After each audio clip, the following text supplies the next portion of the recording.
Hello, I'm Jashikins, and welcome to another episode of Jash Reads. Tonight, we will continue with Animorphs number 4, The Message by K.A. Applegate.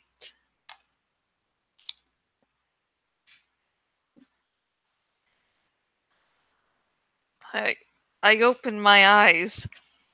I was staring straight up. I was on my back. Above me, I could see the ocean all around. High overhead, fish swam by, sparkling. Higher still, I could see the bright barrier between sea and sky, but it was very far away. I rolled my head to the side. Jake was beside me, still unconscious. There was blue grass under my head. I looked the other way. Yeah! Do not move. I stunned you to see what you are, but if you move, I will destroy you. He stood on four delicate hooves, looking at first glance like a pale blue and tan deer or antelope. But he had a strong upper body, like a mythical centaur, with two small arms and many-fingered hands.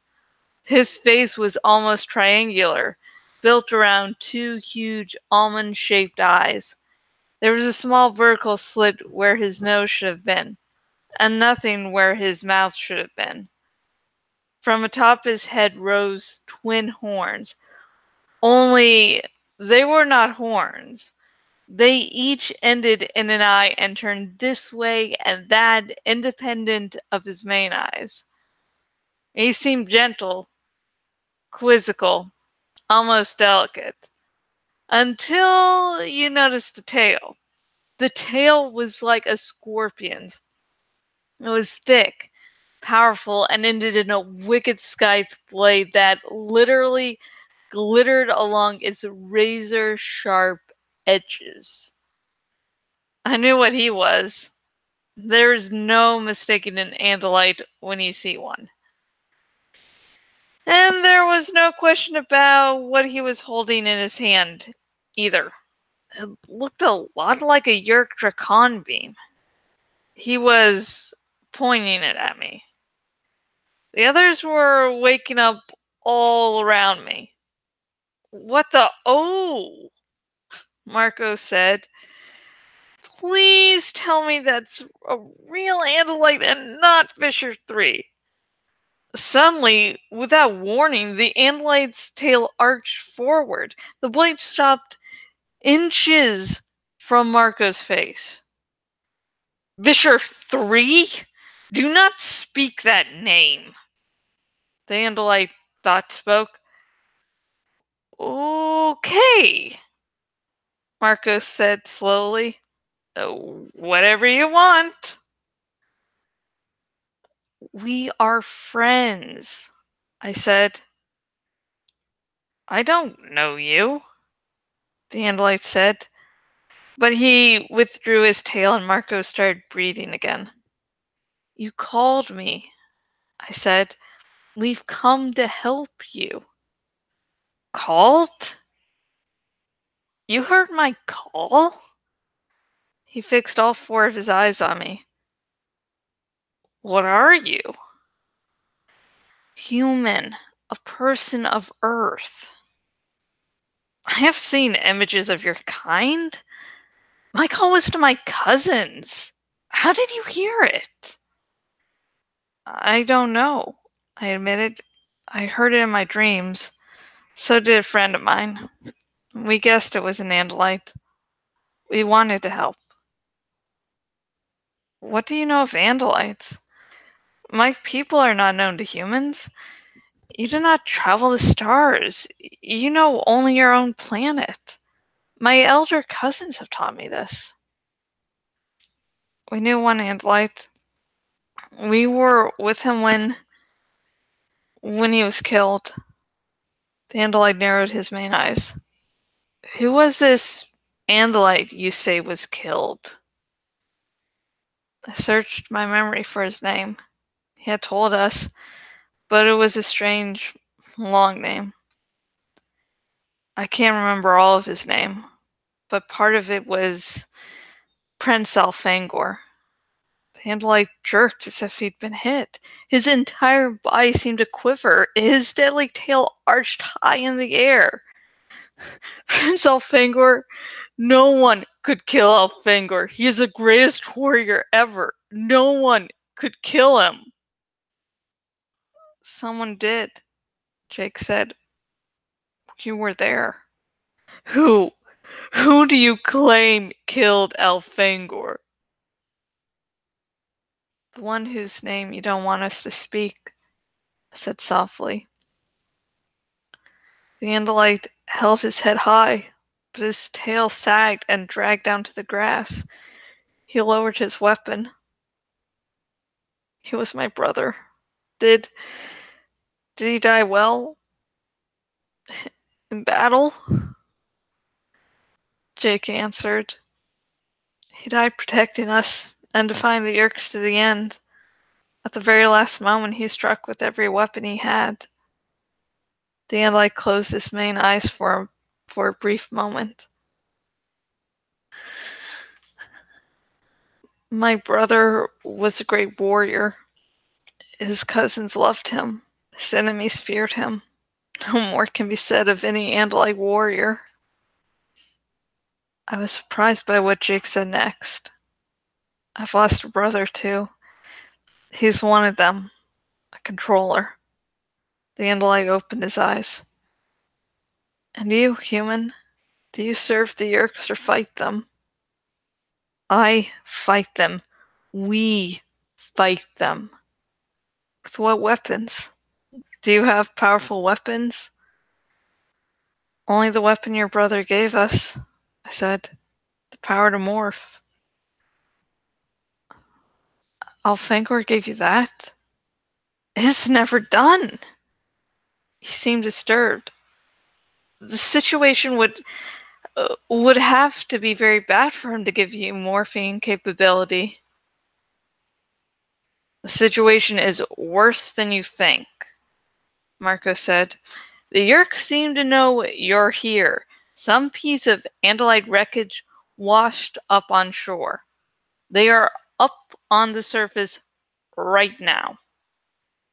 For the first time, the Andalite seemed uncertain. What is your plan?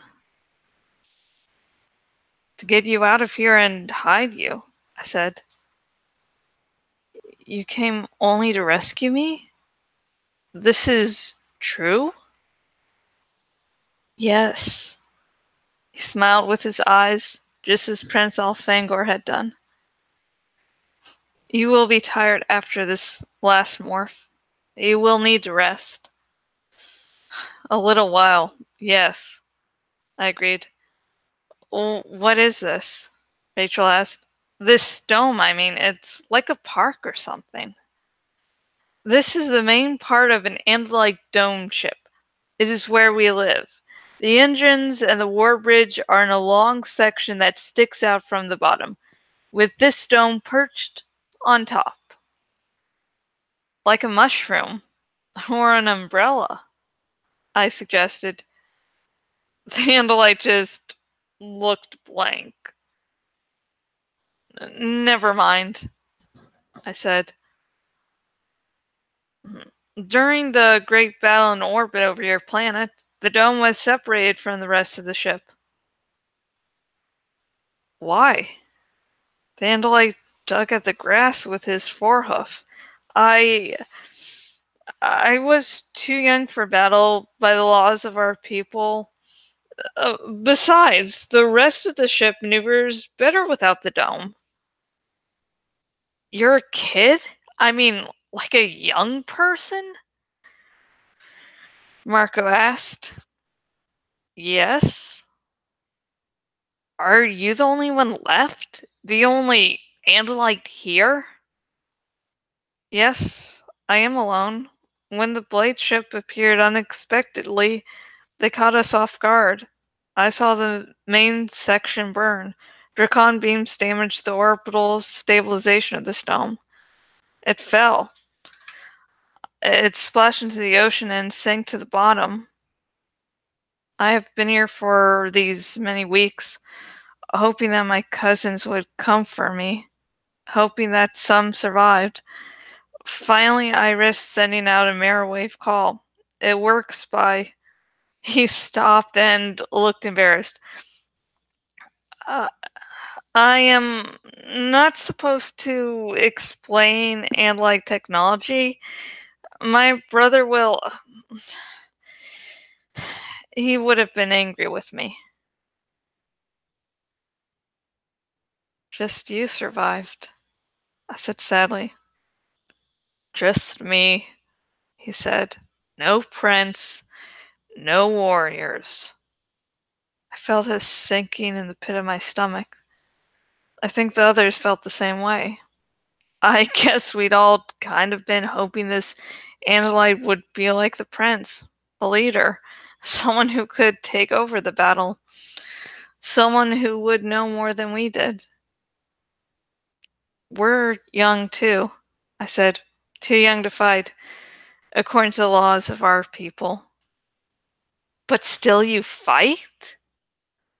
We feel like we don't have a choice. Look, we don't even know your name. This is Jake, Rachel, Marco, I'm Cassie. There's one more.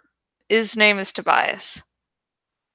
I am Aximili Escorth Ithil.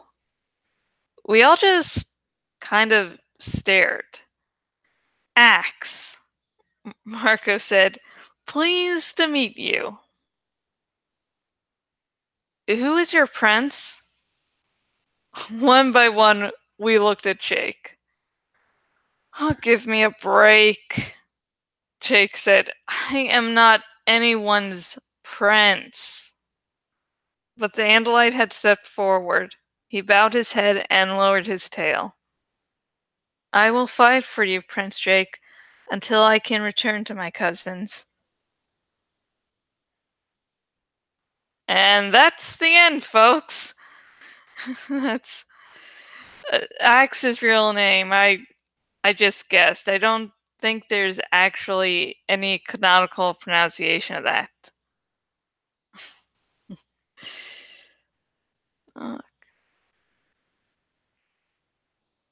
It's like the Andalites have really confusing names. There's no canonical translation of, not translation, but pronunciation guide. So I'm like, mink. So if you're learning about Animorphs for the first time, and this is your first time eating Axe, you might not really mind. You're like, okay, that's how it seems a decent enough pronunciation. But if you've read the series before, you might have your own pronunciation of Axe's name. So, if you have your own pronunciation of Axe, please comment down below and tell me if we both have the same pronunciation, and if we have different ones, please tell me. And yeah, Axe is the newest Animorph. And he is a lovable cinnamon bun. And as the series goes on, you will understand why that is just really an awful fucking joke there. So yeah, Axe, like everyone, does go through some character growth. And the first time you get anything from his point of view is in the first Megamorphs book. And the first book he has all to himself is number 8. So, yeah. And if you would like to talk about this chapter to me, please comment down below. Remember, no major spoilers. I'm hoping that people are brought into the series by my video, so there are some pretty big twists and turns coming up, and you don't want that shit to be spoiled. I'm tired of these last few days. Yeah. But if you do want to talk spoilers to me, and you're watching on the YouTubes, link in the description to my Tumblr Ask box. And you can just tell me your favorite fan theories and a bunch of other stuff if you'd like. And if this is your first time learning about Animorphs and this video's made you interested, and you're like, hey, I'd love to read, Animorphs number 4 for myself. If you are watching on the YouTubes, link in the description. If you are watching this on my blog, link underneath the video, and both links will take you to where you can buy your own lovely copy of Animorphs number 4, The Message by K. Applegate. Woot!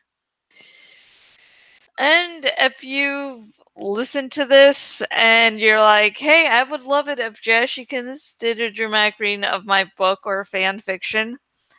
If you are watching on the YouTubes, link in the description. And if you are watching on my blog, link up above. And both links will take you to the same blog post where you can find what I don't do, what I do, and my prices.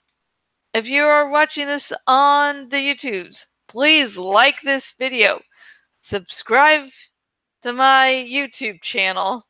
And if you're watching this on my blog and watching on the desktop version of my blog, please use the follow by email option. Okay, I think that's it.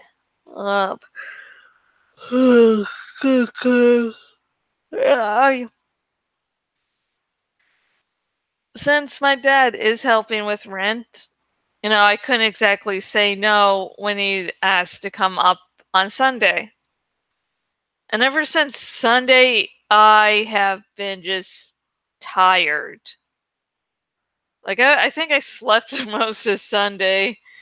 Like, after I stopped visiting with, once Dad left, I was out of it. I was like, I don't think I can do anything. I think I only wrote like 1,000 words of one of my original series. So I was going for a little, for like 2,000 words, but once I was just at the 500 word point, I'm like, I just 500 more words and I'm going to call it quits. Just like, oh good. And today, I was basically running around doing errands with my fiance. So that was tiring.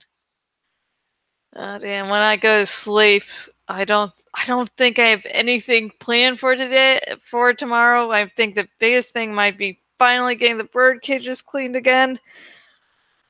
Oh god. And it's just whenever I go to clean the bird cages, I have to make sure I won't really need to be doing anything that day, because after I clean the bird cage, I'm really immobile for like 2-3 hours afterwards.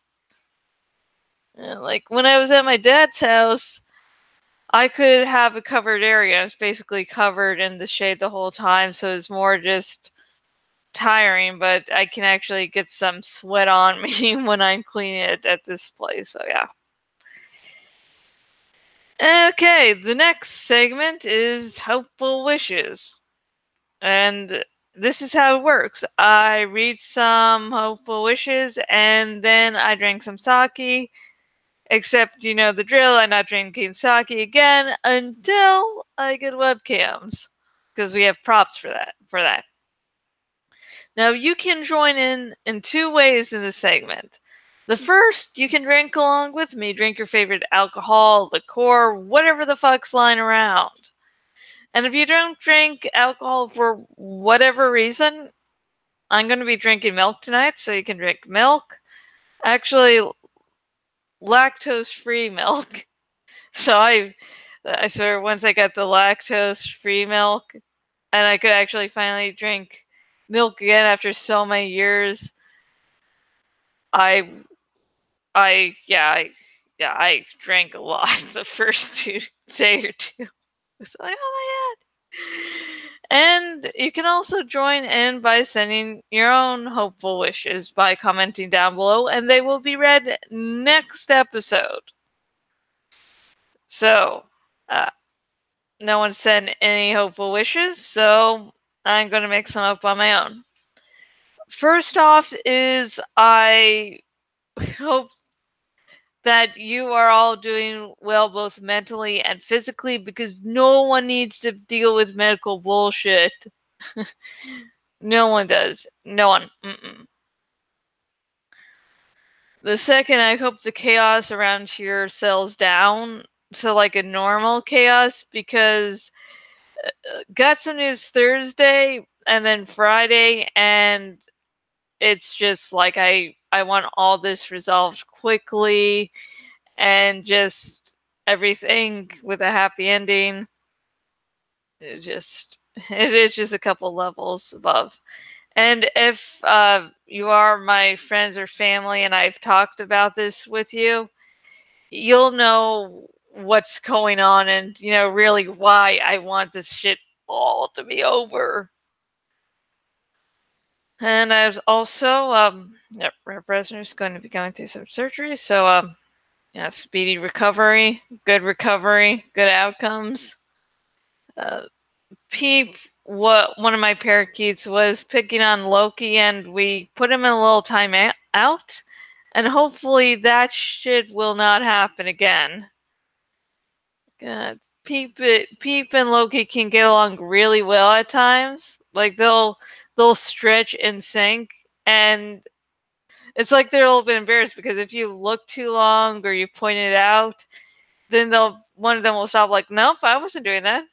So they can be great, but yeah. And that will be it. So 3, 2, 1, drink.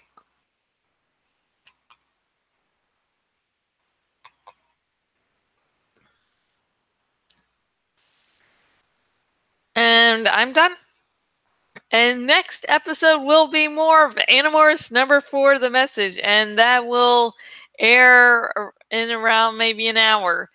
I'm going to actually eat some late little dinner thing. So, yeah. Yeah. Oh, I didn't stop the video. I said I'm so tired out of it. So, until next video, goodbye.